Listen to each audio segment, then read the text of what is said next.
Tufa wata sabuwa yanzu rundunar 'yan sandan jihar Kano ta kama wani ƙasurgumin ɓarawon mashin wanda faifan bidiyonsa ya yi yawo a kafafen sada zumunta.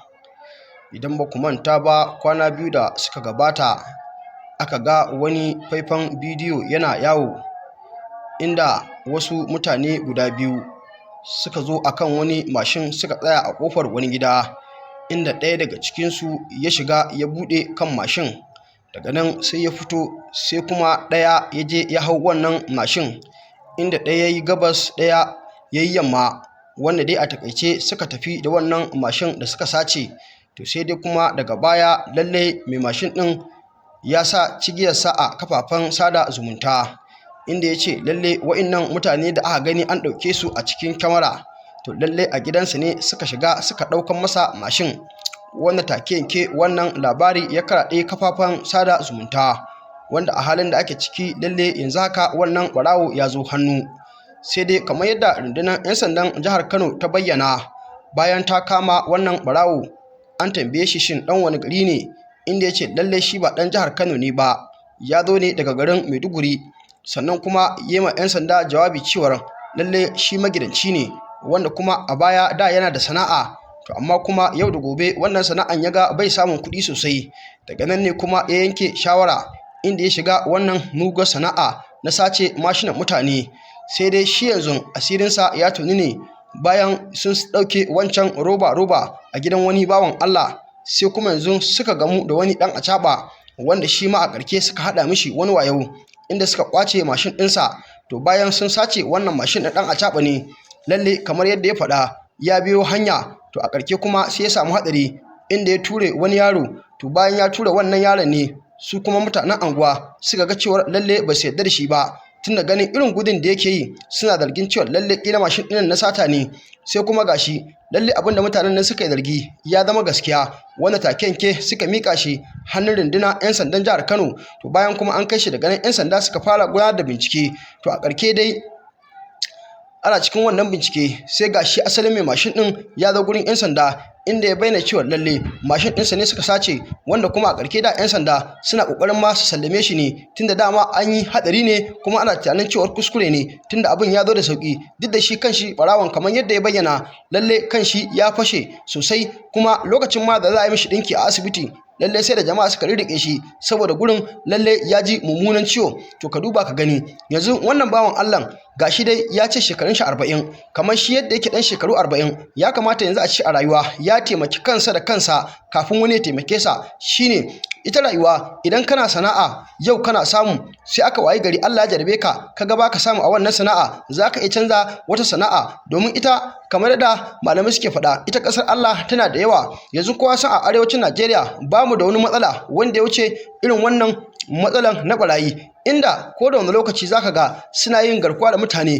domin a basu kuɗin fansa. To yanzu misali akwai wanda zaka ga Allah ya jarabe su yankin da suke lalle ana fama da wannan matsala na 'yan garkuwa da mutane. To amma karka ce wai kai dole sai ka zauna a wannan yankin da ake fama da barayin nan. Idan kaga cewar abin ya yi yawa za ka iya tattara inaka ka bar wannan guri, domin ƙasar Allah tana da yawa, kuma a ƙarshe inda za ka koma sai ka ga Allah ya taimake ka kwata-kwata 'yan bindiga ba su zuwa wannan guri, barantana kuma su kai har-hare. To haka shi ma yanzu duk wanda yake ɗan kasuwa, idan kana wannan kasuwa Allah ya jarabe ka da cewar samu a wannan kasuwa ya tsaya, to kai a matsayinka namiji mai hikima sai ka ƙoƙari ka canza wata sana'a, ba wai kuma a'a sai ka bar sana'a ka dawo sata ba. Idan kai haka ka mai da kanka baya, domin yanzu wannan bawan Allah na farko ya ja ma kansa abun kunya, ya ja ma kansa kaskanci. Na farko yanzu matansa idan da ba su san cewa yana wannan satan ba, a ƙarke yanzu in suka ji labarin irin wannan aika da yi, a ƙarke daga wannan lokaci za su iya bijire masa su ce lalle su ba za su iya zauna da ɓarawo ba, wanda kuma dai kowa san cewa duk dai wannan sace-sace da zai yi ƙoƙarin da yake dai ya samar ma iyalansa abinci. To amma ko da wani lokaci malaman addini suna fitowa suna gaya mutane shine kar ka yadda ka dinga nemo ma iyalanka abin da kasancewar lallai haramun ne domin ka ci da su, kar ka yadda da wannan. Jiya da za a yi iyalanka kai kokari ka nemo musu halak. To amma su yanzu mutanenmu na wannan lokaci da dama babu ruwansu da wancan karatu wanda malamai suke yi. Mutanenmu su yanzu in dai za su samu kuɗi ko ta wani hanya ne su za su iya bi lallai su tabbatar cewa sun ga sun samu wannan kuɗi, wanda kuma ni na tabbatar irin kokarin da malaman ƙasar nan suke yi akan talakawa cewa lalle su tsaya su nema ma kansu halak, inda a ce talakawan mu suna ji, to ni na tabbatar duk irin wannan sace-sace da ake yi yanzu kwata-kwata ba za a samu mashin su ba. To amma yanzu idan kuka lura irin wannan sace-sace da ake yi, misali mashin ne, mota ne, garkuwa da mutane ne, ya riga ya yawa musamman arewacin Najeriya, kuma mafi yawanci barayin nan zaka ga suna fakewa ne da wani dalili wanda bai kamata a ce lalle sun fake da wannan dalilin ba. Domin menene? Duk wani hujja da zaka karanta cewar lalle talauci ne yasa ka je kai banna tun anan duniya, mutane ba su yarda da wannan hujja ba. Ranar gobe da kiyama Allah bai zai yarda da wannan hujja ba, domin duk wanda ka ganshi a rayuwa kamar yadda Hausa suke cewa tashi ne in taimake ka, idan ka tashi lalle Allah zai taimake ka. Kuma duk wanda ka ganshi a rayuwa in dai namiji ne wanda ya san abin da ya kamata, da matukar wahala ya ce maka tun da ya taso sana'a daya yake yi har ya shekaru misali 30-50 ko kuma har ya gama rayuwarsa da wannan sana'a, haka yana da matukar wahala. Wani zaka samu a rayuwa zai yi sana'a kala daban-daban, in yayi wannan wani lokaci a samu matsala ya bata, gobe ya canza watan, haka zai ci gaba da rayuwa. Wani zaka ga duk irin talaucin da zai shiga ciki ba zai taba yadda ya dauki kayan wani ba, ya yadda idan bara zai yi yayi bara jama'a su taimake shi, in ma ba za su taimake shi ba a bar shi ya mutu. Amma wallahi wani ko yunwa za ta kashe shi ba zai taba yadda ya dauki kayan wani ba, domin me? Ya san daukar kayan wani na farko tun a duniya hadari ne kafin ranar gobe da kiyama. Na farko yanzu wannan barawan kaga dai saci wannan kaya, yanzu kaga za a gabatar da shi kotu ne, idan kuma aka samu cikakken shaida akan wannan aika da yi, to lalle fa sai an daure shi. Sannan kuma yanzu duk wanda yake dan uwansa ko dan angonsu idan aka je aka bashi wannan labarin wallahi bai taba jin daɗi ba. Amma yau ka kaddara wannan mutumin yanda ya kai kimanin shekaru 40, da a ce yau an same shi ne ya je ya yi haddace alkur'ani mai girma aka sauka, kowa a angon zai yi murna, zai yi farin ciki. A'a, ko kuma ce shi wani babban dan kasuwa ne wanda Allah ya hore mishi dukiya, ko da wani lokaci yana fitowa da wannan dukiyar yana taimakon al'umma, kaga jama'a za su ji daɗi kuma za ka ga ana ta yaɗa wannan labari. To amma yanzu wannan abun bakin ciki da bakin jini da ya jawo kansa a cikin angonsu yanzu, munafukai wanda ya zamanto dama makiyansa ne ko kuma dama ba sa shiri da shi, haka za su je su dinga yada wannan magana cewa dama wane mu mun san mutumin banza ne, dama lokaci kaza yayi kaza, da abin da kai da wanda ma baka taba yi ba, haka za a je a dinga faɗa. To ka gani kai ne ka zalunci kanka, domin ne kai ne ka ba da hanya tunda har ka je ka ɗauki kayan wani. Kuma kowa ya san yanzu yadda muke fama a ƙasar nan tamu Najeriya, illan da barayi suke mutane, musamman su yanzu yan acaba, inda zaka ga kullun rana su ma zaka ga inda ake wannan acaban akan samu barayi, lokaci su kama su kashe su. Wani lokaci abin da zai baka haushi, za ga shi dan acaban mashin din ba nashi bane ba, shi ma an siya masa ne domin ya je ya nemi abincin da zai ci, amma saboda tsabar zalunci ka kama shi ka kashe shi. Wani lokaci idan kuma kwanan shi ma bai kare ba, zaka ga an mai mummunan rauni a jikinsa, wannan duk da haka za ga mai wannan dukiya ya nuna cewa lalle shi ba zai yadda ba, haka wani zai je shigar da shi kara hannun hukumar yan sanda, wanda kuma a ƙarshe za ga an rike mutum, wani sandiyar haka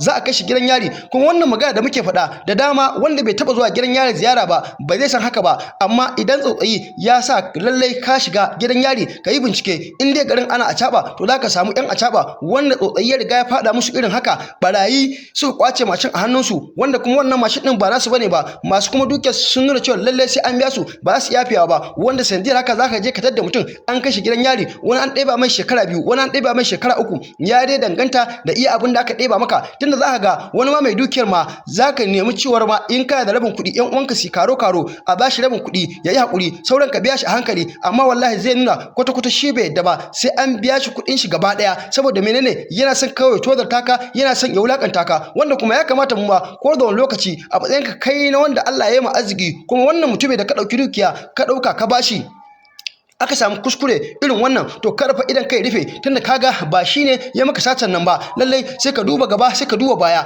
iyakata a yi shi a rubuce ne, kuma in za a yi shi a wajen yan sanda ba tare da bata lokaci ba, lokaci zai dinga zuwa yana biyan ka. In kuma ya fara kawowa misali ya bari, kaga duk irin matakin da ka dauka a kansa, kaga shine ya jawo kansa, kuma kaga kana da hujja da zaka karanta cewa lallai kai ba za ka yadda ba. Amma lokaci ɗaya idan irin haka ya faru, ka rufe ido ka ce a'a kai fa lallai sai an biya ka wannan abu, kuma cikin cikin gauga ba tare da an bi a hankali ba, to kaga wannan lalle ba karaman takura ne ba. To shi yasa wasu ke komace din lalle kwanda su hakura kai su gidan yarin, tunda dai mutum ba mutuwa zai ba, duk tsawon lokaci ya san in Allah ya so yarda zai fita. Dan Allah dan Annabi, idan yau ne farkon zuwa ga wannan tasha ta mu, ka danna mana alamar subscribe, ka danna mana alamar ƙararrawa, kai share din bidiyon na kai lakin, muna godiya sosai. Ga cikakkun bidiyoyin dan ku kalla. Me sunanka? Abdullahi Abdulhamid. Shekarunka nawa? 43. A ina kake da zama? Ina Na'ibawa. Kana asalin ina ne? Jihar Borno. To ga ka a hannun 'yan sanda, ga ka da ɗinki a goshinka, da jini a jikinka, me kai aka kamo ka? Na ɗauki babur ne. Ka ɗauka ko ka yi sata? Na sata. To ba mu labarin yadda aka yi. To yaron ne muka masa wayo, muka karɓi abin hawansa. Da muka karɓi abin hawansa. Wani irin abin hawa? Bajet ne tsofuwa. Mun karɓa za mu gudu, shine mai keke ya fito min a gaba, ya gindaya min a gaba. Shine sai na buki mai keken, sai na zube a kasa. To kai ga ka jibgege da kai kato, wani irin wayo kuka yi masa har kuka saci babur din nasa? Wayo ne dai irin da ya kasan da shi ke nima ba sabgata ba ce, ɗauko na aka yi akan in zo mu je da shi ke muna zama tare da su a guri ɗaya, ban taɓa sanin ga abin da suke yi ba. Sai suka kira sai suka ce min in zo mana mun je tun da kwana biyu bana aiki, in zo da Allah ko a gefe ne in tsaya, za su bani wani abu idan suka je suka dawo. Shine muka tafi da shi, sai suka aka gama aikin sai suka ɗauki abin hawan suka bani.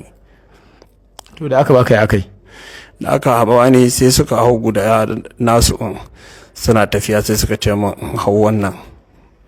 Wace dabara aka yi aka karɓi babur din? Wayo ce irin da aka zo gurinsa, sai aka ce masa akan cewa wani da Allah ka san gidan malam wani, sai ya ce bai sani ba. To shine sai ni na ce na sani, sai a ina ne, sai na ce in ka miƙe straight, in ka je gaban ka tambaya za a nuna ma wajen. To ni ma na kama hanya zan tafi, sai ya kirawo ni, sai ya ce ma akan cewa ya kirawo shi wancan ɗin, sai yake tambayan mu, yana tambayan mu akan cewa to kuna tattare da makiya, akwai abubuwan da na gani a tattare da ku, saboda haka da Allah zan taimaka muku kamar yadda Allah ya taimake ni. To shine yaron aka masa haka, sai aka auna ni in je in yi addu'a, in zo in je zan je in ga duk abin da na gani in ɗauko in zo. To dama a lokacin kafin nan an yaɗo wani abu ya bani fari haka, sai na zo sai na ce masa gashi. Shi ne da na bashi ɗakuwan, na ce masa gashi, sai ya ce wancan shi ma ya haɗa nashi, shi ma ya je ya yi addu'an ya zo. Da wancan ya tafi addu'an kenan, kafin ya zo shi ne sai ya buga mashin ɗin, sai ya juya da mashin ɗin, sai ya ce min hau mashin ɗin. Shi ne sai na hau, da na hau kishidu suna kan wancan, ni na kan wannan, shi ne sai muka tafi. Muna jin ka. Sai aka yi abin da ya faru kenan, sai aka wuce da ni wannan abun police station. ba kai mana bayanin da bayan kun tafi da mashin din nasa ya aka yi, me ya faru ba? Ihun barawo ya yi muku ko yaya? Bai mana ihun barawo ba. To muna jin ka. Accident din nan da muka yi shine dalilin da yasa sai na ce to akai ni police station. Aka ɗauke ni aka yi ni police station, aka bani police, muka tafi kemis, wannan asibiti aka je. shi ne sai aka man wannan ɗinkin, sai muka dawo shi police station ɗin. To sai aka yi daga nan? Daga police station ɗin ne shi ne sai aka yi transferring case ɗin zuwa Badawa. To kai ban gane ta suka gane cewa kai barawo ne suka rike ka? Kai mana bayani ko? Ba a dake ni ba. A ta aka gane cewa kai barawo ne aka rike ka? Tunda ka ce accident kai a hanya, shine aka kai ka gurin 'yan sanda. To me yasa 'yan sanda suka rike ka? To accident ɗin da na yi daga baya shine sai yaron ya zo daga baya. Da ya zo daga baya sai aka ce to ai gashi nan ma yana nan. To abin da ya faru kenan a wajen. Azal kenan ta cika. Wallahi a wajen. Akwai shekara nawa kuna irin waɗannan abubuwa? Wallahi ni ban dade ina yin wannan abun ba. Baka dade ba? Kwata wallahi. Ban dade a cikin abun nan ba.